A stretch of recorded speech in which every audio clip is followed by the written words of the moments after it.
আসসালামু আলাইকুম, স্বাগত জানাচ্ছি আরটিভি সন্ধ্যা সংবাদে। আপনাদের সঙ্গে থাকছি রিদওয়ানা বিনতে জলিল এবং আমি ফাহমিদা সালাম। শপথ নিলেন নাসির উদ্দিনের নেতৃত্বে নতুন নির্বাচন কমিশন। সুপ্রিম কোর্টের জাজেস লাউঞ্জে প্রধান নির্বাচন কমিশনার ও 4 কমিশনারকে শপথ পাঠ করান প্রধান বিচারপতি। সিইসি নাসির উদ্দিন বলেন, কমিশনের ওপর সরকারের কোনো চাপ নেই। দীর্ঘদিন মানুষ ভোটের অধিকার বঞ্চিত, যত চ্যালেঞ্জই আসুক সুষ্ঠু এবং গ্রহণযোগ্য নির্বাচন করবেন তারা। শপথ নিয়েই নির্বাচন কমিশন কার্যালয়ে প্রথম অফিস করেন সিইসি সহ 5 কমিশনার। আতিকুর রহমানের রিপোর্ট। শপথ গ্রহণের জন্য দুপুরে সুপ্রিম কোর্টের জাজেস লাউঞ্জে উপস্থিত হন নবনিযুক্ত প্রধান নির্বাচন কমিশনার সহ 4 নির্বাচন কমিশনার। দুপুর 1টায় প্রধান নির্বাচন কমিশনার AMM নাসির উদ্দিনকে শপথ পাঠ করান প্রধান বিচারপতি সৈয়দ রেফাত আহমেদ। এরপর নির্বাচন কমিশনার হিসেবে শপথ নেন মোহাম্মদ আনোয়ারুল ইসলাম সরকার, আব্দুর রহমানেল মাসুদ, তাহমিদা আহমেদ ও ব্রিগেডিয়ার জেনারেল অবসরপ্রাপ্ত আবুল ফজল মোহাম্মদ সানাউল্লাহ। শপথ শেষে প্রতিক্রিয়ায় প্রধান নির্বাচন কমিশনার জানান, নির্বাচন কমিশনের চ্যালেঞ্জ নেওয়ার সক্ষমতা রয়েছে।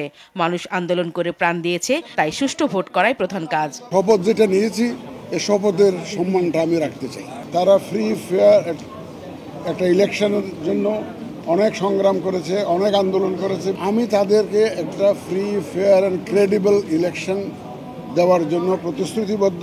শপথ শেষে সিইসি ও নির্বাচন কমিশনাররা আগারগাঁও নির্বাচন কমিশন ভবনে যান। সেখানে ইসির কর্মকর্তাদের সঙ্গে পরিচিত হয়ে আনুষ্ঠানিক সংবাদ সম্মেলন করেন তারা। সিইসি বলেন, আওয়ামী লীগ সহ কয়েকটি দল নিয়ে বিতর্কের অবসান হলে তাদের নির্বাচনে আসার ব্যাপারে সিদ্ধান্ত হবে। আওয়ামী লীগের এবং তার যে আরো জোটের মধ্যে আর 10-12টা আছে, ওটা নিয়ে তো সিরিয়াস বিতর্ক আছেই, চলছে। আওয়ামী লীগের ব্যাপারে ফয়সালাটা হয়ে গেলে আমরাও অপেক্ষা করতেছি যে ফয়সালাটা কি আসে দেখি, তাহলে সেইভাবেই আমরা ব্যবস্থা নিব। সিইসি জানান, চাপমুক্ত থেকে কাজ করবে কমিশন। একতরফা নির্বাচনের কোনো সুযোগ নেই। আগের সরকার চাপ দিয়েছে বিকজ তাদের দলীয় এজেন্ডা ছিল। আমাদের তো কোনো রকমের কোনো চাপ নেই সরকারের তরফ থেকে। যে পরিবেশে সব ভোটার একদম নিজের ইচ্ছা মোতাবেক তার পছন্দের প্রার্থীকে নির্বিঘ্নে ভোটটা যাতে দিতে পারে, সেরকম একটা পরিবেশ আমরা নিশ্চিত করবো ইনশাআল্লাহ। সেটাই আমাদের ওয়াদা। এবং আমরা একতরফা নির্বাচনে বিশ্বাস করি না। আগে ডামি নির্বাচন হয়েছে, আমি নির্বাচন হয়েছে, 153 জন বিনা ভোটে নির্বাচিত হয়েছে। আমাদের আগমন কিন্তু ওইগুলো মোকাবেলা করার জন্যই। নতুন কমিশন দায়িত্ব নিলেও নির্বাচন ব্যবস্থা সংস্কারের কাজ চলবে বলেও জানান প্রধান নির্বাচন কমিশনার। আতিকা রহমান, আরটিভি, ঢাকা। নির্বাচন কমিশন গঠন করায় সরকারকে ধন্যবাদ জানিয়েছে বিএনপি নেতারা। স্বৈরাচার থেকে গণতন্ত্রের পথে আসতে দ্রুত সংস্কারের মাধ্যমে ভোটের অধিকার ফিরিয়ে দেওয়ার আহ্বান জানান দলের স্থায়ী কমিটির সদস্য ডক্টর আব্দুল মঈন খান ও আমির খসরু মাহমুদ চৌধুরী। স্থায়ী কমিটির আরেক সদস্য ডাক্তার AZM জাহিদ হোসেন বলেন, নির্বাচন দ্রুত হলে বিশৃঙ্খলা দূর হবে। রাজধানীতে আলাদা অনুষ্ঠানে তারা এসব কথা বলেন। রিপোর্ট করছেন জাহিদ রহমান। বিএনপির প্রতিষ্ঠাতা ও শহীদ রাষ্ট্রপতি জিয়াউর রহমানের সমাধিতে যুক্তরাজ্য বিএনপির সাবেক সভাপতি মহিদুর রহমানকে নিয়ে শ্রদ্ধা নিবেদন করেন বিএনপির স্থায়ী কমিটির সদস্য ডক্টর আব্দুল মঈন খান। ফ্যাসিস্ট সরকার জনগণের উপর অত্যাচার করে ছাত্র জনতার প্রতিরোধের মুখে দেশ ছেড়ে পালিয়ে যাওয়ায় মানুষ আজ মুক্ত বলে মন্তব্য করেন মঈন খান। স্বৈরাচার থেকে গণতন্ত্রে রূপান্তর করতে হবে, এটাই হচ্ছে এই সরকারের মূল এবং প্রধান ম্যান্ডেট। এবং সেই ম্যান্ডেট পালন করার জন্যে যে সমস্ত অত্যাবশ্যকীয় যে সংস্কার আছে সেগুলো তারা সম্পাদন করবে। নির্বাচন কমিশন পুনর্গঠন সেটা তারা করেছে এবং এর জন্য আমরা তাকে ধন্যবাদ জানাই। জাতীয় প্রেস ক্লাবে জাতীয় বিপ্লব ও সংহতি দিবস উপলক্ষে আলোচনার আয়োজন করে নার্সেস অ্যাসোসিয়েশন অব বাংলাদেশ ন্যাব। অনুষ্ঠানে ডাক্তার জাহিদ হোসেন বলেন, জন আকাঙ্ক্ষার প্রতিফলন হয় সংসদে, তাই সংসদের নবনির্বাচিত জনপ্রতিনিধিরাই সংস্কার করবে। যত দ্রুততার সঙ্গে আপনি জনগণের প্রতিনিধির হাতে ক্ষমতা ফেরত দেওয়ার ব্যবস্থা করবেন, তত দ্রুত বিশৃঙ্খলা দূর হবে, ষড়যন্ত্র দূর হবে, দেশ সামনের দিকে এগিয়ে যাবে। গুলশানে দলীয় চেয়ারপারসনের রাজনৈতিক কার্যালয়ে বিএনপি মহাসচিব মির্জা ফখরুল ইসলাম আলমগীরের সাথে দেখা করেন তুরস্কের নবনিযুক্ত রাষ্ট্রদূত রামিজ সেন। নতুন নির্বাচন কমিশন জনগণের প্রত্যাশা পূরণে কাজ করবে বলে আশা প্রকাশ করেন আমির খসরু মাহমুদ চৌধুরী। শপথ নেওয়ার পরবর্তী কার্যক্রম যেগুলো আছে সেগুলো তারা আশা করি আমরা জনগণের প্রত্যাশা পূরণে সফল হবে। একটা সুষ্ঠু নির্বাচনের দিকে তারা যত দ্রুত সম্ভব এগিয়ে যাবে, তো সেটাই প্রত্যাশা থাকবে আগামী দিনের জন্য। রাজধানীর শাহজাহানপুরে কর্মী সভার আয়োজন করে 11 নম্বর ওয়ার্ড যুবদল ঢাকা মহানগর দক্ষিণ। এতে যুবদল ঢাকা মহানগর দক্ষিণের আহ্বায়ক ও সদস্য সচিব অংশ নেন। জাহিদ রহমান, RTV, ঢাকা। তত্ত্বাবধায়ক সরকার ব্যবস্থা বহাল এবং না ভোটের বিধান রাখতে সবাই একমত বলে জানিয়েছেন নির্বাচন ব্যবস্থা সংস্কার কমিশনের প্রধান বদিউল আলম মজুমদার। সকালে রাজধানীর আগারগাঁও নির্বাচন ভবনে নাগরিক সমাজ, বুদ্ধিজীবী এবং শিক্ষক প্রতিনিধিদের সঙ্গে সংলাপ শেষে তিনি এই কথা বলেছেন। আগের নির্বাচন কমিশন বিতর্কিত, কলঙ্কজনক এবং পাতানো নির্বাচন করেছে উল্লেখ করে বদিউল আলম মজুমদার বলেন, তারা শপথ এবং সংবিধান লঙ্ঘন করেছে, তাদের বিচারের আওতায় আনার বিষয়ে সবাই একমত হয়েছেন। আমরা প্রস্তাব করছি যে রাষ্ট্রপতি নির্বাচন সরাসরি কেউ এর বিরোধিতা করে নাই। আমাদের তত্ত্বাবধায়ক সরকারের প্রয়োজনীয়তার কথা সবাই একমত ছিল। আর নির্বাচন কমিশনকে স্বাধীন করতে হবে, শক্তিশালী করতে হবে, বিশেষত আর্থিক স্বাধীনতা দিতে হবে এবং নির্বাচন কমিশনকে ওই যে সরকারের অধীনে একটা সরকার হইতে হবে, তাদের এমনভাবে তারা শক্তিশালী হবে, স্বাধীন হবে। তারপরে না ভোটের বিধানের ব্যাপারে তারা সবাই একমত। রাজনৈতিক দলের মধ্যে যদি গণতন্ত্র প্রতিষ্ঠিত না হয় তাহলে রাষ্ট্রে, দেশে গণতন্ত্র প্রতিষ্ঠিত হবে এটা আশা করাও দুরাশা। অতীতে নির্বাচন কমিশন যে শপথ ভঙ্গ করেছে তাদেরকে বিচারের আওতায় আনার দাবি জানিয়েছে শিক্ষক সমাজ। সকালে নির্বাচন কমিশন সচিবালয়ে অবাধ, অংশগ্রহণমূলক, নিরপেক্ষ জাতীয় স্থানীয় সরকার নির্বাচন অনুষ্ঠানের লক্ষ্যে নাগরিক সমাজ, শিক্ষক ও বুদ্ধিজীবীদের সাথে নির্বাচন ব্যবস্থা সংস্কার কমিশন সংলাপে এ দাবি জানান তারা। এছাড়া না ভোট ফিরিয়ে আনা, নির্বাচন সংশ্লিষ্ট মামলা নির্বাচন কমিশনকে নিষ্পত্তি, স্বচ্ছতা নিশ্চিত সহ বেশ কিছু পরামর্শ দিয়েছেন নাগরিক সমাজ।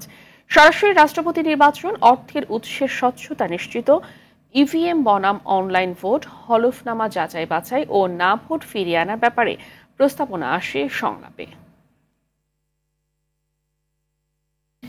অ্যাটর্নি জেনারেল ও ডিএমপি কমিশনারের আশ্বাসে আন্দোলন স্থগিত করেছেন ব্যাটারি চালিত অটোরিকশা চালকেরা। একই সঙ্গে লাইসেন্সের মাধ্যমে নিয়মতান্ত্রিক উপায়ে অটোরিকশার অনুমোদন দেওয়ার দাবি তাদের। এদিকে উচ্চ আদালতের নির্দেশনার আলোকে ব্যাটারি চালিত অটোরিকশা সমস্যার সমাধান হবে বলে আশা করেন স্বরাষ্ট্র উপদেষ্টা। অরণ্য গফুরের রিপোর্ট। অটোরিকশা বন্ধে হাইকোর্টের নির্দেশনার পর থেকেই আন্দোলনে নামে ব্যাটারি চালিত অটোরিকশা চালকরা।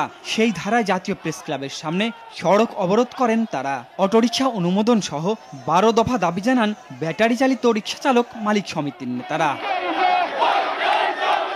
পরে মিছিল নিয়ে জাতীয় শহীদ মিনারে যান তারা। চালকরা বলেন, রিকশা নিয়ে সড়কে বিশৃঙ্খলা তারাও চান না।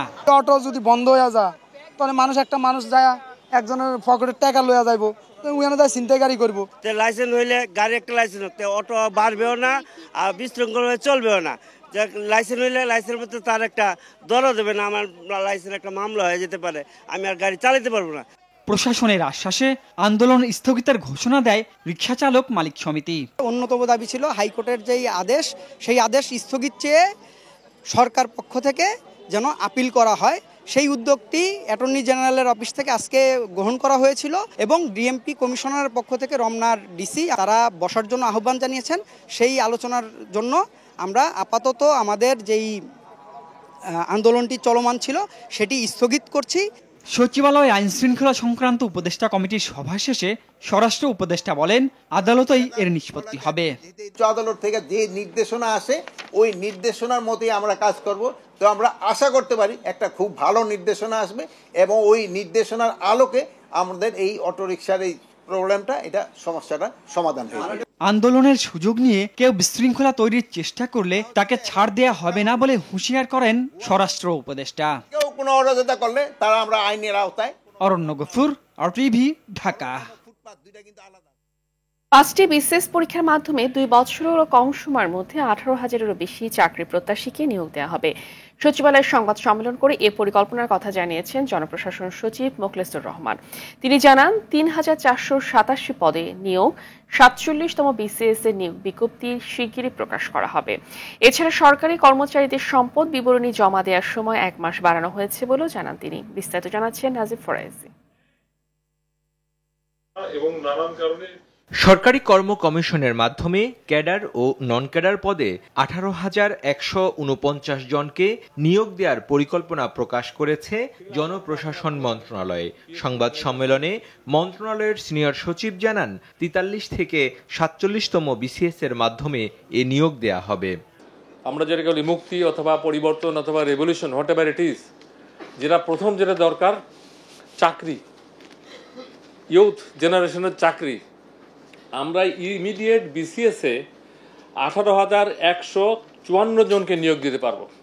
পিএসসিকে বলা হয়েছে যে এটা একটা রুটিন ডিউটি, বিজ্ঞাপন করার পর থেকে যত মান পাওয়ার লাগে আমরা দিব, এটা এবার জন্য এবার 2 বছর না লাগে।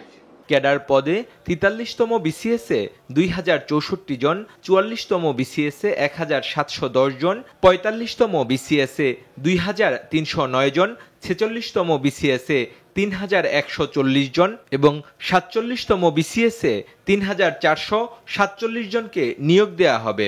বিসিএস এর একটা দেখবেন যে নন ক্যাডারও থাকে, এই দুইটা মিলে হলো 18,149, ক্যাডারে হলো 12,710, নন ক্যাডার হলো 5,439। এছাড়া নন ক্যাডার পদে 43তম বিসিএস থেকে 642 জন, 44তম বিসিএস এর 1791 জন, 45তম বিসিএস এর 1570 জন, 46তম বিসিএস এর 1111 জন এবং 47তম বিসিএস এ 325 জন নিয়োগ দেয়া হবে। 43তম বিসিএস এর গ্যাজেটে প্রকাশিত 2064 জন আগামী 1 জানুয়ারি যোগদান করবে, আর শিগগিরই 47তম বিসিএস এর বিজ্ঞপ্তি দেয়া হবে জানান সচিব। 1 জানুয়ারি 2025 যোগদান করার কথা, তাদের ব্যাপারে সর্বশেষ এনএসআই এবং ডিজিএফআই এর মাধ্যমে একটা অধিকতর যাচাই চলছে এবং এদের যাচাইটা আমরা এই মাসের মধ্যেই চেয়েছি। যদি সামনের 15 দিনও লাগে তাহলে আমাদের যে ডেট 1 জানুয়ারিতে আমাদের এই 43তম ব্যাচের কর্মকর্তারা সরাসরি বিসিএসে জয়েন করতে পারবেন বিভিন্ন ক্যাডারে। 47তম বিসিএস যেটা নিট অ্যান্ড ক্লিন, এটা দেওয়ার জন্য আমরা প্রস্তুত। আপনারা জানেন পিসি ফর্মেশন করার পরেও 2-1টা বিষয় আছে, সেটা আমি পরে বলি। এখানে 3,487টি পদের বিজ্ঞপ্তি জারির পর্যায়ে, এটা আমরা পিএসসি ফার্স্ট বিজ্ঞপ্তিটা দিলেই এই বিজ্ঞপ্তিটা দিবে। সরকারি কর্মচারীদের সম্পদ বিবরণী জমা দেওয়ার সময় চলতি বছরের 30 নভেম্বর থাকলেও তা 31 ডিসেম্বর পর্যন্ত বাড়ানো হয়েছে। আপনারা ভালো জানেন পিএসসি। নাজিফ ফরাইজি, আরটিভি, ঢাকা। গাজীপুরে পিকনিকের বাসে বিদ্যুতায়িত হয়ে নিহত 3 শিক্ষার্থীকে জানাজা শেষে নিজ নিজ গ্রামে দাফন করা হয়েছে। সকালে জানাজা শেষে গাজীপুরের আইইউটির শিক্ষার্থী জুবায়ের রহমান সাকিবকে তার গ্রামের বাড়ি রাজশাহীর মুরারিপুরে দাফন করা হয়। শিক্ষার্থী মাহিনের দাফন হয় রংপুরে, আর আরেক শিক্ষার্থী নাইম হোসেনকে ফেনীর মাস্টারপাড়ায় দাফন করা হয়। আর এই ঘটনায় ময়মনসিংহ পল্লী বিদ্যুৎ 2 সমিতির 7 কর্মকর্তা কর্মচারীকে সাময়িক বরখাস্ত করা হয়েছে। প্রতিনিধিদের পাঠানো প্রতিবেদন জানাচ্ছেন সৈয়দা সামিয়া তামান্না। মরদেহবাহী ফ্রিজার ভ্যানে এভাবেই ময়মনসিংহ থেকে রাজশাহীর মুরারিপুরে নিজ বাড়িতে নিয়ে যাওয়া হয় গাজীপুরের আইইউটির পিকনিক বাসে বিদ্যুতায়িত হয়ে নিহত জুবায়ের রহমান সাকিবের নিথর দেহ। আদরের সন্তানের এমন মৃত্যুতে বুক ভাঙা কান্নায় ভেঙে পড়েন অবসরপ্রাপ্ত ব্যাংক কর্মকর্তা বাবা জাহাঙ্গীর আলম ও স্কুল শিক্ষিকা মা ফজিলাতুন্নেসা সহ পরিবারের সদস্যরা। সকালে মুরারিপুরে জানাজা শেষে দাফন করা হয় তাকে। জানাজায় অংশ নেয় সাকিবের বন্ধু স্বজনরা। ঘটনার সুষ্ঠু বিচার দাবি করেন তারা। মুরারিপুরে কম আছে, তবে ওই ফিল্ডে যে খেলাধুলা করতো, যেহেতু কারোর সঙ্গে কোনো যে ঝামেলা ঝুঁকি হয়ে থাকে ক্ষমা করে দিন। সেখান থেকে কেন এই দোতলা গাড়িতে এই সফরটা ব্যবস্থা করা হলো, নিরাপত্তার ব্যবস্থা করা হলো না? রাতে রংপুরে নিজ গ্রামে পৌঁছায় নিহত শিক্ষার্থী মুফতাসিম রহমান মাহিনের মৃতদেহ। শোকাচ্ছন্ন হয়ে ওঠে বাড়ির পরিবেশ। বাদ জোহর নুরুল উলুম করিমিয়া মাদ্রাসা মাঠে জানাজা শেষে স্থানীয় মুন্সিপাড়া কবরস্থানে তাকে দাফন করা হয়। তারা তো আনন্দ উৎসাহ উদ্দীপনা নিয়ে যাচ্ছিল, তাদের একটা পিকনিক বল এক্সকারশন যেটাই বলে, কিন্তু সেখানে কি হলো, সে বিদ্যুতায়িত হয়ে সে আজকে আমাদের সাথে নিখোঁজ দেহে আমাদের সামনে পড়ে গেছে। আরেক শিক্ষার্থী নাইম হোসেনকে দাফন করা হয় ফেনীর মাস্টারপাড়ায়। এ ঘটনায় 7 কর্মকর্তা কর্মচারীকে বরখাস্ত করেছে ময়মনসিংহ পল্লী বিদ্যুৎ সমিতি। ঘটনা তদন্তে গাজীপুর জেলা প্রশাসন ও আইইউটি কর্তৃপক্ষ আলাদা দুটি তদন্ত কমিটি গঠন করেছে। শনিবার গাজীপুরে আইইউটির পিকনিক বাসে বিদ্যুতায়িত হয়ে 3 শিক্ষার্থী নাইম, মাহিন ও সাকিবের মর্মান্তিক মৃত্যু হয়। এ ঘটনায় আরও কয়েকজন শিক্ষার্থী আহত হন। সৈয়দা সামিয়া তামান্না, RTV। মৃত্যুর মিছিল যেন থামছেই না। গত 24 ঘন্টায় একদিনে মৌসুমের সর্বোচ্চ 11 জনের মৃত্যু হয়েছে। চলতি মাসে গেল 23 দিনে মৃত্যু হলো 133 জনের। এত প্রাণহানির পরও টনক নড়ছে না সংশ্লিষ্টদের, সেই সঙ্গে বাড়ছে না সচেতনতাও। রোগী ও স্বজনরা বলছেন ডেঙ্গু জ্বরে আক্রান্ত হয়ে নিঃস্ব হচ্ছেন তারা। বিশেষজ্ঞ চিকিৎসকরা জানালেন মাঠ পর্যায়ে মশা নিধনের কার্যক্রম জোরদারের পাশাপাশি সচেতনতা বাড়াতে দৃশ্যমান উদ্যোগ নেওয়া প্রয়োজন। আরও জানাচ্ছেন বিপুল দেবরায়। শীত মৌসুম শুরুর দিকে ডেঙ্গুর প্রকোপ কমে আসার কথা থাকলেও এখনো কমছে না ভয়াবহতা। প্রতিনিয়ত বাড়ছে মৃত্যুর সংখ্যা। গেল 23 দিনে সারা দেশে ডেঙ্গুতে প্রাণ গেল 133 জনের। এই নিয়ে চলতি বছর মৃত্যু হয়েছে 448 জনের। রাজধানীর প্রতিটি হাসপাতালে রয়েছে ডেঙ্গু রোগীর চাপ। ডেঙ্গুতে আক্রান্ত হয়ে পরিবারগুলো নিঃস্ব হচ্ছে বলে অভিযোগ রোগী ও তাদের স্বজনদের। কাদাবরে আপনার লুৎফর রহমান লেন, ঠিক আছে, ওই লেনটা আর কি সঠিকভাবে পরিষ্কার করা হয় না। পরিষ্কার না হওয়ার কারণে অনেক ময়লা থেকে মশার জন্ম হয়। সরকারের তরফ থেকে অনেক কিছুই বলা হয়, যখন আপনি রিয়ালি আসবেন তখন দেখবেন যে আসলেই ওই এক জায়গায় দেখা গেলে 10 জায়গায় দেখা যায় না। বর্তমান ডেঙ্গুর অবস্থা কিন্তু বহুত খারাপ। বিশেষজ্ঞ চিকিৎসকরা বলছেন এডিস মশা বৃদ্ধিতে জলবায়ু পরিবর্তনের প্রভাব পড়েছে, তাই ডেঙ্গু প্রতিরোধে কার্যত পদক্ষেপ গ্রহণ করতে হবে। জলবায়ু পরিবর্তন, আবহাওয়াটা এমন যে শীতের সময় কিন্তু শীতকাল থাকছে না। ডেঙ্গুর তো 4টা সেরোটাইপ 1, 2, 3, 4, যার জন্য কিন্তু 4টা সেরোটাইপ দিয়ে আক্রান্ত হলে হয়তো যে 1 দিয়ে হচ্ছে খুব একটা বেশি মারাত্মক ঝুঁকির মধ্যে পড়ছে না, 2 দিয়ে বেশি হচ্ছে বা 3 দিয়ে বেশি হচ্ছে বা সেকেন্ড টাইম বেশি হচ্ছে। এগুলো আসলে সবচেয়ে দরকার প্রতিরোধ করা। মশার বংশ বিস্তার রোধে যেখানে সেখানে ময়লা আবর্জনা না ফেলার পাশাপাশি সাধারণ মানুষকে আরও বেশি সচেতন করতে দৃশ্যমান পদক্ষেপ নেয়ার কথা জানান চিকিৎসকরা। বিপুল দেবরায়, RTV, ঢাকা।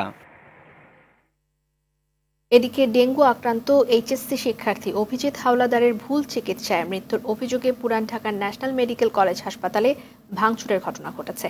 14টি কলেজের সাধারণ শিক্ষার্থীরা ন্যাশনাল মেডিকেল ঘেরাও করতে গেলে সোহরাওয়ার্দী এবং কবি নজরুলের শিক্ষার্থীদের সাথে সংঘর্ষ বাধে। এতে বেশ কয়েকজন আহত হন। সোহরাওয়ার্দী কলেজের অনার্স প্রথম বর্ষের পরীক্ষা স্থগিত করা হয়। অথরা ইয়াসমিনের রিপোর্ট। ভুল চিকিৎসায় শিক্ষার্থী মৃত্যুর প্রতিবাদে 14টি কলেজের শিক্ষার্থীরা ন্যাশনাল মেডিকেল কলেজ ঘেরাও করতে আসলে সোহরাওয়ার্দী ও কবি নজরুল কলেজের শিক্ষার্থীদের সঙ্গে সংঘর্ষ বাধে। মাহবুবুর রহমান কলেজ, ধনিয়া কলেজ সহ আশেপাশের 14টি শিক্ষা প্রতিষ্ঠানের 2 থেকে 2,500 শিক্ষার্থী হাসপাতালের সামনে জড়ো হন। পরীক্ষা চলায় কবি নজরুল ও সোহরাওয়ার্দী কলেজের শিক্ষার্থীরা তাদের নিবৃত্ত করার চেষ্টা করে। এক পর্যায়ে তারা পিছু হটে। অপরপক্ষ সোহরাওয়ার্দী কলেজে ঢুকে পড়ে। শুরু হয় সংঘর্ষ, ধাওয়া পাল্টা ধাওয়া। বিক্ষুব্ধরা ন্যাশনাল কলেজ হাসপাতাল ও সোহরাওয়ার্দী কলেজে ভাঙচুর চালায়। দুপক্ষের সংঘর্ষে আহত হন বেশ কয়েকজন। স্থগিত করা হয় অনার্স প্রথম বর্ষের পরীক্ষা। শিক্ষার্থীদের অভিযোগ, অবহেলায় ডেঙ্গু আক্রান্ত অভিজিৎ হাওলাদারের মৃত্যুর পর 10,000 টাকা দিয়ে বিষয়টি ধামাচাপা দেওয়ার চেষ্টা করে হাসপাতাল কর্তৃপক্ষ। সোহরাওয়ার্দী এবং কবি নজরুলের কিছু ছাত্রদল সন্ত্রাসীরা আমাদের ধাওয়া করে। এই পরিপ্রেক্ষিতে আমরা বৃহস্পতিবার দিন যখন কর্মসূচি ঘোষণা করি, সকাল 9টায় ন্যাশনাল ঘেরাও কর্মসূচি, তখন আমরা 9টায় অবস্থান করেছি। তখন আমাদের বড় ভাইদের উপর, আমাদের উপর সোহরাওয়ার্দী, কবি নজরুল প্লাস জগন্নাথ প্লাস আরো অনেক ছাত্রদলের সতর্কারী টোকাই পোলাপান মাস্ক পরে আমাদের উপর অতর্কিত হামলা করে। আমরা আসছিলাম হলো বিচার চাইতে, যে আমাদের ভাই মরছে, আজকে একটা ভাই মরছে, আরেকদিন আবার আরো 2টা ভাই মরবে। এমনি অনেক আমজনতা মারা যাইতেছে, কিন্তু তারা আওয়াজ তুলতে পারতেছে না, কিছু বলতেও পারতেছে না। লালবাগ থানার ডিসি জানান, হাসপাতাল কর্তৃপক্ষের অবহেলার প্রমাণ পাওয়া গেলে ব্যবস্থা নেওয়া হবে। অধরা ইয়াসমিন, RTV, ঢাকা। খোলা আকাশের নিচে রেলের কোটি টাকার সরঞ্জাম, 10 বছরও শেষ হয়নি প্রকল্পের কাজ। ঢাকা নারায়ণগঞ্জ ডুয়েল গেজ প্রকল্পই কবে শেষ হবে তা নিয়েও আছে অনিশ্চয়তা। তাই দায়ীদের বিচারের আওতায় আনার কথা বলছেন যাত্রীরা। তবে প্রকল্পটির পরিচালক জানান, চীনা ঠিকাদার প্রতিষ্ঠান বদলে নিয়োগ দেয়া হবে নতুন ঠিকাদার। রেল নিয়ে আশিকুল আলমে দুপর্বের প্রতিবেদনে আজ থাকছে প্রথম পর্ব।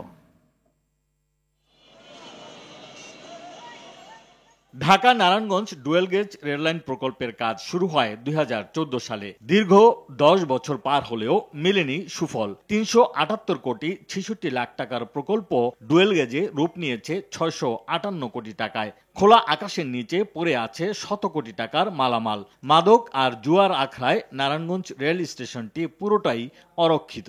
ছিনতাইকারী এখন বাইরে গেছে, নেশাগ্রস্ত মানুষ এখানে থাকে আশেপাশে, তো ওদের কারণে মাঝে মধ্যে দেখা যাচ্ছে রাত্রে আমাদের যে ডিউটি করার লোকজন, তো তারাও টিকেল দিতে অনেক সময় হিমশিম খেয়ে যায়। সরকারি টাকা তো মনে করেন সবাই লুটপাট করে রেখেছে। কাজের আগে মনে করেন টাকা ভাগাভাগি হয়েছে, আগে কাজ নিয়ে ঘোরাঘুরি করতেছে, ঠিকাদারেরা এটা লুটপাট করে খাইছে। অন্তর্বর্তীকালীন যে সরকার, তাদের কাছে আমাদের আহ্বান থাকবো, তাদের আন্ডারে যেন এই কাজটা অতি শীঘ্র করানোর চেষ্টা করে। রেলের মহাপরিচালক সর্দার শাহাদাত আলী ও প্রকল্প পরিচালক সেলিম রফ জানান, নারায়ণগঞ্জ সিটি কর্পোরেশন ও রেল মন্ত্রণালয়ের সমন্বয়হীনতায় থমকে আছে প্রকল্পের কাজ। 60% কাজ শেষ করে বিদায় নিয়েছে চীনা ঠিকাদারি প্রতিষ্ঠান। তাই নতুনভাবে শুরু হবে প্রকল্পটির কার্যক্রম।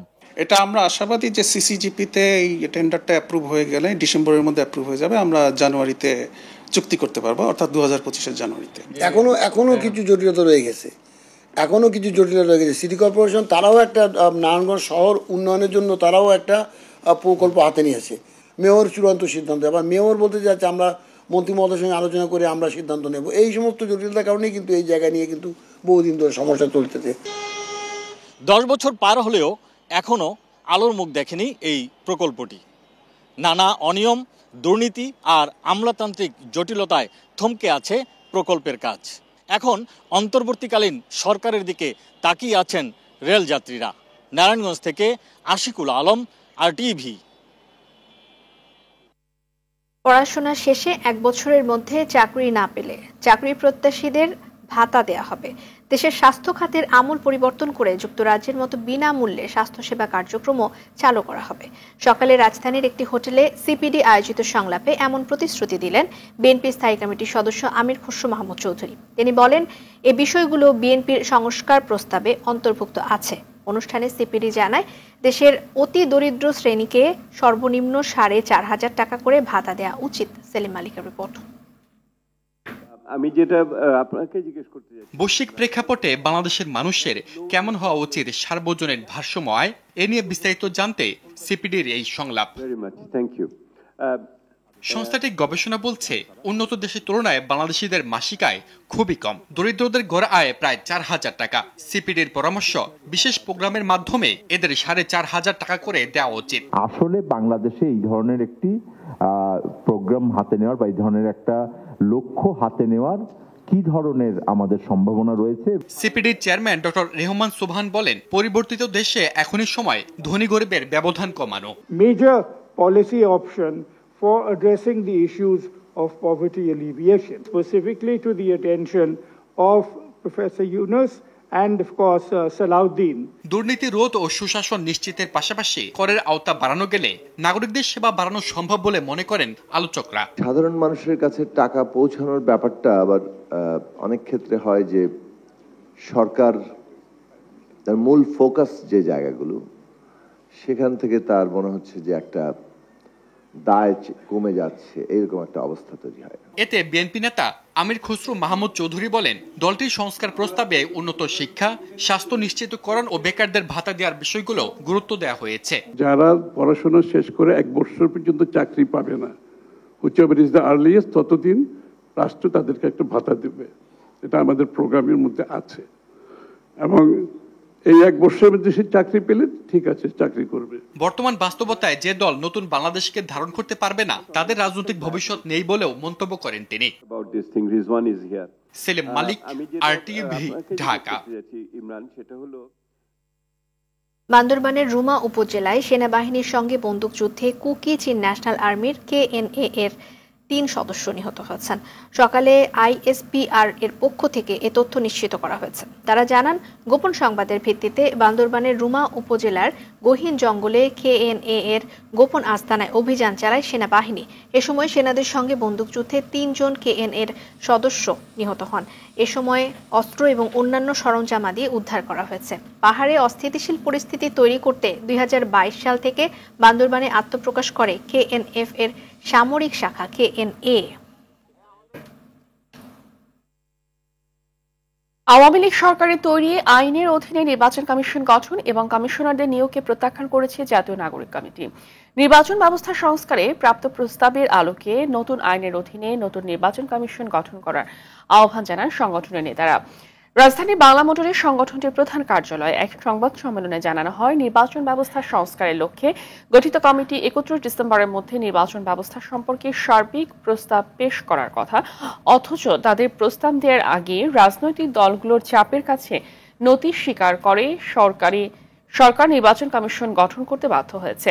এটিকে গণঅভ্যুত্থানের কমিটমেন্টের সাথে বিশ্বাসঘাতকতা শামিল বলে মনে করছে জাতীয় নাগরিক কমিটি।